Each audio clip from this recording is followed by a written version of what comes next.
Olá, eu me chamo Luísa Duarte, eu sou crítica de arte, curadora independente, pesquisadora. Estou muito honrada com o convite para falar a respeito da performance Chifópogas Capilares, do Tunga, na sessão História como Rumor.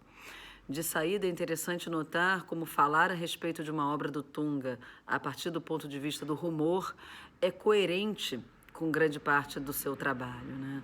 Tunga sempre fez questão de misturar, de mesclar realidade e ficção na sua obra e não foi diferente em Chifópogas Capilares, né? Se eu não posso dar aqui um testemunho de quem viu de fato a obra e tem verdades sobre o trabalho, na verdade, a ideia do rumor, do ouvir dizer, né, das associações possíveis, talvez seja até mais coerente com o trabalho do artista. A primeira aparição dessa obra se dá numa revista de psicanálise chamada Revirão, na forma de uma fotografia, onde a gente vê as duas gêmeas ligadas pelos cabelos em uma pequena escultura com fios de cobre e um pente na parede.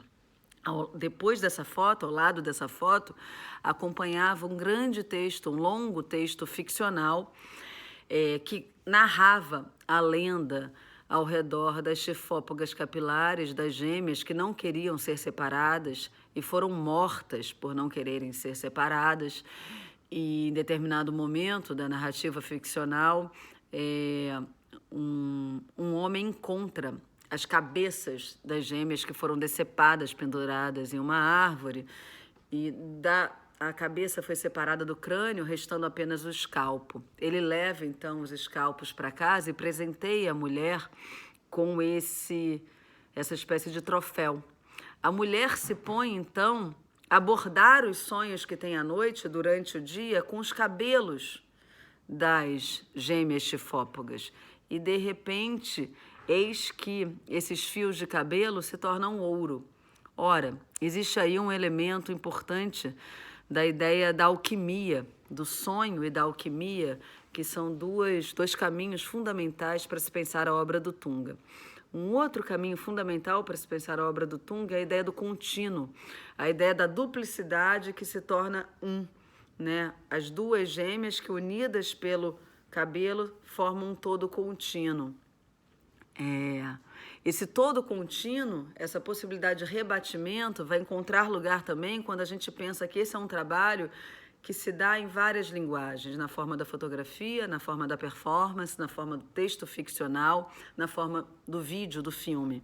E uma linguagem como que rebate a outra, formando justamente essa ideia de continuidade e não de uma linha com um ponto de partida e um ponto de chegada. Ou seja, somos convidados a abordar, a ver, a pensar o trabalho de inúmeros pontos de vista e nunca de um só, né? Formando ele mesmo um grande contínuo. Nesse sentido, Chifópogas Capilares também é exemplar da ideia de que Tunga gostava de se dizer um clínico geral, e não um especialista num só fazer, né? Se tratava de um artista cujo programa poético poderia se dar ora no desenho, ora na performance, ora na escultura, ora na instalação, sendo que não havia necessidade de estar preso num só fazer, numa só especialidade.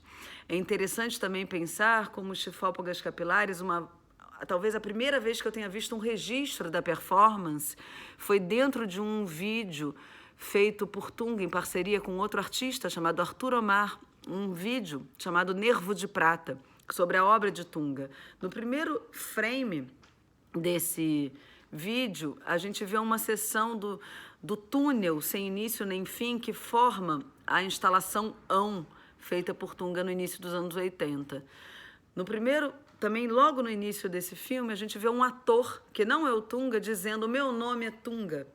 E daí vindo uma grande narrativa a respeito, que se conjuga com um pouco da narrativa das Chifópogas Capilares.